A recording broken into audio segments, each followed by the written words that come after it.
ગણેશોત્સવ પૂરો થવાના આડે ગણતરીના દિવસો બાકી છે ત્યારે શહેરમાં વિવિધ થીમ પર શ્રીજીની વિશાળ પ્રતિમાઓ ભક્તોના આકર્ષણનું કેન્દ્ર બની છે।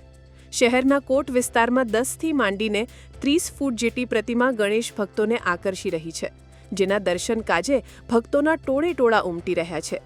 ક્યાંક હિંચકા પર પાર્વતી માતાના ખોળામાં બાળ ગણેશ, ક્યાંક અયોધ્યા ધામ તો ક્યાંક કૈલાસ પર નંદી પર બિરાજમાન મહાદેવ સ્વરૂપે, તો ક્યાંક મહાકાળીના ખોળામાં બાળ ગણેશની સ્થાપના થઈ છે। કોઈ ગણેશ પંડાલમાં શ્રી વિષ્ણુ સ્વરૂપે તો ક્યાંક પંચમુખી ગણેશજીની પ્રતિમાની સ્થાપના કરવામાં આવી છે। હનુમાન ટેકરી 2માં ગણપતિજી કેદારનાથ ભગવાનને જળાભિષેક કરતા હોય તેવી પ્રતિમા મૂકવામાં આવી છે, તો નવાપુરા કાંટાની વાડના જાગૃતિ યુવક મંડળે બલરામ સ્વરૂપમાં ગણેશજીની સ્થાપના કરી છે। આ ઉપરાંત ગલેમંડી વિસ્તારમાં મોટી પ્રતિમાઓમાંની એક પ્રતિમા વીરભદ્ર અવતારની છે।